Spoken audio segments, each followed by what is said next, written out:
سب سے پہلے تو مجھے بتائیے کہ آپ کو پاکستان میں رہتے ہوئے انوائرمنٹ کا خیال کیسے آ گیا سر؟ خیر نہیں دیکھیں، یہ تو پوری دنیا میں ایک مسئلہ کافی عرصے سے جو ہے ماحولیاتی تبدیلی ایک بہت بازڈ ورڈ ہے پوری دنیا میں. ہمارے ہاں انفارچونیٹلی ابھی اس پہ بات چیت شروع ہوئی ہے جب سے ہم اس کی تباہیوں کا شکار ہونا شروع ہوئے ہیں، لیکن ویسٹرن ورلڈ میں کافی پچھلے 15-20 سالوں سے وہاں سے اس موضوع پہ بات ہو رہی ہے. اصل میں جرمنی میں 2004 میں بلکہ پورے یورپ میں ایک بہت بڑی ہیٹ ویو آئی تھی 2004 میں. اس کے بعد پھر وہاں پہ ایک بیانیہ ترتیب پایا کہ یار یہ اتنی بڑی ہیٹ ویو کو کہ جرمن یا یورپینز 35 ڈگری سینٹی گریڈ برداشت نہیں کر سکتے، تو وہاں پہ بڑی اموات ہوئی اور وہاں پہ وہ سارے سبز پھول کے ایک دفعہ پیلے ہو گئے. تو اس کے بعد سے پھر یہ بیانیہ ایسا ایسا اور پھر ہر سال وہاں پہ جنگلات میں آگ لگنا شروع ہوئی.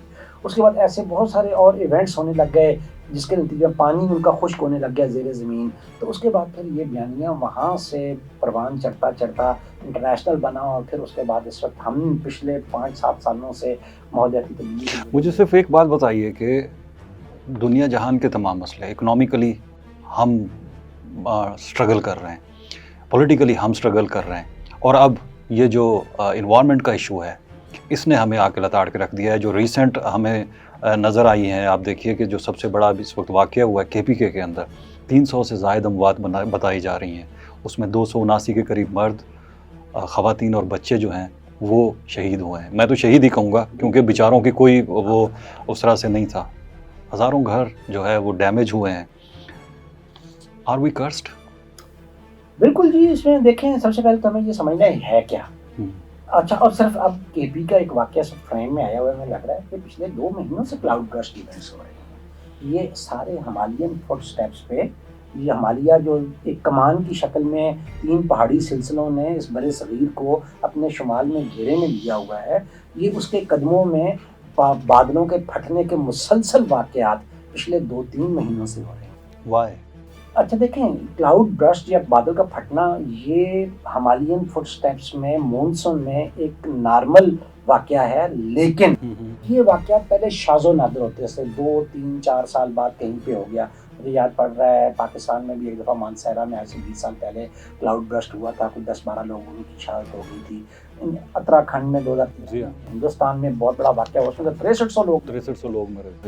لیکن اس سال جو ہے یہ وہ جو سائنسدان کہہ رہے تھے نا کہ 2025 کے بعد ماحولیاتی تبدیلی سے جنم لینے والے ماحولیاتی تباہی اور جو آفات ان میں بہت زیادہ اضافہ ہوگا، وہ ہم نے ایکسپیرینس کرنا شروع. لیکن ہم نے تو تب کان نہیں دھرے تھے. نہیں کان دھرے نا، تو اب ہمیں اندازہ ہو گیا ہے کہ اتنے واقعات کلاؤڈ برسٹ کے پچھلے 2 مہینوں میں ہو گئے ہیں. چکوال میں بادل پھٹے اور ہم نے دیکھا کہ کس طرح سے پورا علاقہ جو ہے پوٹوہار کا زیر آب آ گیا. پنڈی اسلام آباد میں پچھلے 1.5-2 مہینوں میں جو کچھ ہوتا رہا. اب KPK ہے. اب اوپر اگر آپ چلے جائیں گلگت بلتستان جہاں پہ کبھی مانسون کی بارشیں نہیں ہوتی تھی، بالکل، اور سب وہاں پہ صورتحال اتنی گمبھیر ہوئی ہے، گلیشیئرز پگھل رہے ہیں، کلاؤڈ برسٹ ہو رہے ہیں. So we are in state of emergency. بالکل ایمرجنسی اسٹیٹ میں ہے، اور اس کی وجہ یہی ہے. یہ میں نہیں کہہ رہا، آپ نہیں کہہ رہے، یہ دنیا کا ایک انتہائی موقر ادارہ ہے جرمن واچ، جو ہر سال کلائمیٹ رسک انڈیکس جاری کرتا ہے.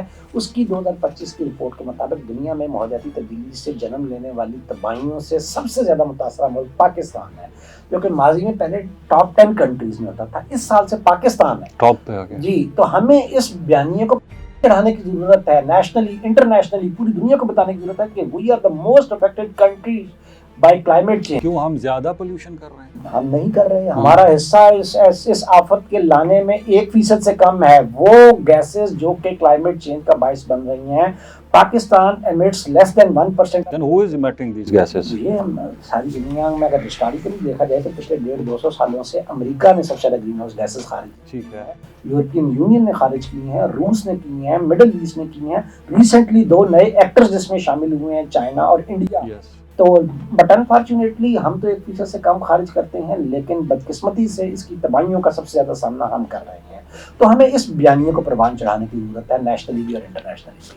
لیکن سر مجھے ایک چیز بتائیے کہ 2022 میں جب فلڈ آیا تھا، ڈیوسٹیٹنگ تھا، اس کے اوپر ہم یہ بھی نہیں طے کر پائے تھے. کوئی کہہ رہا تھا کہ $10 کا نقصان ہے، کوئی کہہ رہا تھا $20 بلین کا، کوئی کہہ رہا تھا $30 بلین کا. We can not even estimate کہ ہمارا نقصان کتنا ہوا ہے. اور ابھی جو یہ تباہی ہوئی ہے اس پہ اس کا پتہ نہیں. اور ہمارے جو انوائرمنٹ کے وزیر ہیں اس وقت وہ جنیوا میں بیٹھے ہوئے ہیں، کوئی پلاسٹک کی حوالے سے کوئی ٹریٹی ہو رہی ہے اس پہ وہ کر رہے ہیں. جو آپ بات کر رہے ہیں کہ جی ہمیں اپنی جو یہ ہمارے ساتھ زیادتی ہو رہی ہے اس کو اٹھانا چاہیے، کیسے ہم کیسے اس بات کو وہ کر سکتے ہیں؟ ہماری گورنمنٹ کی کیا اس میں انپٹ ہو سکتی ہے؟ دیکھیں ایاز، میرے خیال میں گورنمنٹ تو دو محاذوں پہ اس موضوع پہ بہت زیادہ جو ہے وہ ایک ایکٹیویزم جنریٹ کر سکتی ہے. ایک تو ہمیں اپنے لوکل فرنٹس کے پہ کام کرنے کی ضرورت ہے. ہمیں پاکستان کے اندر جو ڈپلومیٹس انٹرنیشنل بیٹھے ہوئے ہیں ان کو بتانے کی ضرورت ہے کہ بھائی یہ تباہی جو ہے یہ ہمارے اعمال کا نتیجہ نہیں ہے. ٹھیک ہے ہمارا حصہ ہے، بہت کم ہے، بیسیکلی امیر ملکوں کی طرف سے لائی گئی یہ تباہی ہے، ہم اس کو بھگت رہے ہیں. ایک تو ڈپلومیسی کے فرنٹ پہ ہمیں جا کے بات کرنے کی ضرورت ہے. دوسرا میرے خیال میں یونیورسٹیوں اور کالجز کے اندر اتنا بڑا چنک ہے آبادی کا ہمارے پاس ہوا اسٹوڈنٹس جو ویل اویئرڈ ہیں، who can talk very well on these issues، ان کا ایکٹیویزم ہمیں یوز کرنا چاہیے. یوتھ کلائمیٹ ایکٹیویزم، ان کو ہمیں سڑکوں پہ لائیں، ان کو سوشل میڈیا پہ استعمال کریں، جو عالمی برادری کو یہ احساس دلائیں. مگر میڈیا کا کیا رول ہے؟ اب دیکھیے نا کہ ہمارے ہاں اگر آپ ہمارے میڈیا تو کچھ نہیں کر رہا، انفارچونیٹ ہے. مین اسٹریم میڈیا کچھ اور ہی بحثوں میں الجھا ہوا تو ہے، سر ہم بقا کے خطرے سے دو چار ہیں. تو یہ انفارچونیٹ ہے نا، میں وہی اسی پہ تو کہہ رہا ہوں. اس لیے میں ان پہ تو ان سے متعلق تو ان سے تو میں نا امید ہوں. تو وہ صرف تمغے لینے کے لیے بس وہ پھر آپ یہی سمجھے کہ وہ ان کے ایشوز ہی اور ہیں. ٹھیک ہے، تو وہ میرے لیے نان ایشوز ہیں، میرے لیے مین ایشو یہ ہے، یہ بقا سروائیول کا مسئلہ ہے آنے والے سالوں میں. ٹھیک ہے، تو اس لیے میں آپ کو بتاؤں کہ جب بھی کسی سے بات کی جائے، آپ ڈینائل کی بات کریں، اس کا مطلب ہے کہ ہماری گورنمنٹ میں بھی یہ ڈینائل موجود ہے، ہماری عوام میں بھی ہے. ان سے پوچھ لیں تو سب سے بڑا مسئلہ کیا ہے؟ یا انڈیا ہے، یا ٹیررزم ہے، یا ایکسٹریمزم ہے. انوائرمنٹ کی تو کوئی بات ہی نہیں کر رہا، کلائمیٹ چینج پہ تو کوئی بات ہی نہیں کر رہا. تو اب کریں گے نا. اب جب یہ تباہیاں آنے والے سالوں میں مزید بڑھیں گی تو پھر آپ کو اندازہ ہوگا کہ پھر جب عوام جو ہیں وہ کتنا عرصہ تک اس کو برداشت کریں گے نا. 2022 میں سیلاب آیا، وہ ایگزیکٹ $30 ارب ہی نقصان تھا جو عالمی اداروں نے رپورٹ کیا. تو 3 کروڑ لوگ سڑک پہ آ گئے، جن کے گھر انفراسٹرکچر سب تباہ ہو گیا، اور $30 ارب کا نقصان ہوا. اور ابھی تک سندھ بھگت رہا ہے اس کو. تو اب یہ نئی آفات جو ہیں اب اس سال سے مزید خوفناک شکل میں آنا شروع ہو گئی ہیں. تو ایونچولی اس میں سفرر تو عام عوام ہے، تو کتنا عرصہ اور برداشت کر لیں گے نا. تو لہٰذا انوائرمنٹ جو ہے وہ مین اسٹریم نیریٹو بننے میں اب زیادہ وقت نہیں رہ گیا. کیسے بنے گا؟ میں اب آپ کے سامنے ایک چیز رکھنا چاہتا ہوں. آپ کہہ رہے تھے کہ جی we are not responsible for this. وہ بڑی طاقتیں جو رسپانسیبل ہیں. اب میں اب امریکہ کی اگر بات کر لوں، ان کا جو ڈپارٹمنٹ آف انرجی ہے اس کی رپورٹ آ رہی ہے کہ global warming is less damaging economically than commonly believed, کہ ایسا ہے نہیں. اور اس کے بعد ایک اور رپورٹ NPR کی رپورٹ میں دیکھ رہا تھا جو کہ 5 اگست کی رپورٹ ہے. وہ یہ کہتے ہیں کہ ٹرمپ ایڈمنسٹریشن جب سے آئی ہے انہوں نے آ کے انوائرمنٹ کے اوپر ڈیٹا ہی ڈیلیٹ کرنا شروع کر دیا ہے. سو اتنا بڑا ملک، اس کے لیے تو یہ مسئلہ ہی نہیں ہے.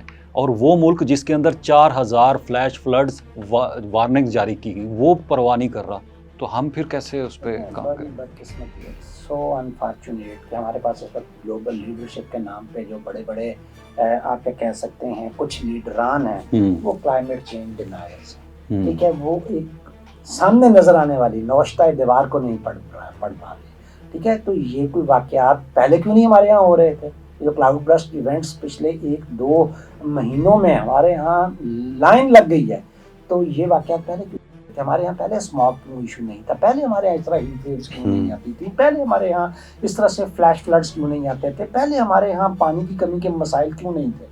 تو اس کا کیا مطلب ہے کہ ماحولیاتی تبدیلی کا جن جو ہے وہ بوتل سے باہر آ چکا ہے. لیکن وہ جن تو ہمیں کھا رہا ہے نا سر. کھا رہا ہے، ان کو بھی کھا رہا ہے. آپ کی اطلاع کے لیے عرض ہے کہ یہ سال پوری دنیا نے اپنی تاریخ کا گرم ترین سال ہے ہیومن ہسٹری کا. اور آپ چیک کریں تو پچھلے 3 مہینوں میں یورپ کے اندر 3000 سے زیادہ لوگوں کی اموات اس کی وجہ سے، ہیٹ ویوز کی وجہ سے ہو گئی ہیں. 2 مہینے پہلے ہی اسی بوسٹن امریکہ کے اندر سیلاب آیا. امریکہ اپنی تمام تر جو ہے وہ طاقت اور اپنی تمام تر کلائمیٹ ریزیلینس کے باوجود اپنے 300 سے زیادہ لوگوں کو نہیں بچا سکا اور وہ مر گئے، اس کی بھینٹ چڑھ گئے اس سیلاب کی. تو خود ٹرمپ صاحب حیران رہ گئے. انٹرنیشنل میڈیا نے رپورٹ کیا کہ جب ان کو بتایا گیا کہ جناب یہ واقعہ ہوا ہے بوسٹن میں اور ایک اسکول کی بچیوں کا سمر کیمپ جو ہے اس میں بہ گیا، تو وہ ہکا بکا رہ گئے. تو میرے خیال میں ٹرمپ صاحب نے جو اگر یہ ضد پکڑی ہوئی ہے کلائمیٹ چینج ڈینائل کی، تو ایونچولی ان کو یہ تسلیم کرنا پڑے گا. کیونکہ دیکھیں یہ میں آپ یا چند دیوانوں کا جو ہے یہ بیانیہ نہیں ہے. یہ جو سنجیدہ سائنس، کلائمیٹ انوائرمنٹ سائنس ہے اور اس کے جو سائنٹسٹ ہیں ورلڈ وائڈ. یہ ان کی ہوئی ریسرچ کا جو ہے یہ نچوڑ ہے. لیکن سر وہ ایک ملک کا, اتنے بڑے ملک کا پریزیڈنٹ کہہ رہا ہے ساری سائنٹیفک ریسرچ کو کہہ رہا ہے اٹس ہاکس, وہ یہ قرار دے رہا ہے. وہ میں کہہ رہا ہوں انفارچونیٹ نا کہ سائنس جو ہے اس کا بیانیہ کچھ ہے, پولیٹیکل بیانیہ اس وقت جو ہے وہ چلو اکنامک بیانیہ بھی تو بن جاتا ہے. وہاں کی انرجی جو کمپنیز ہیں وہ فاسل فیولز نکالنا چاہ رہی ہیں, وہ اب ہمارے یہاں بھی آپ کو پتہ ہے یہ چیز ہے. تو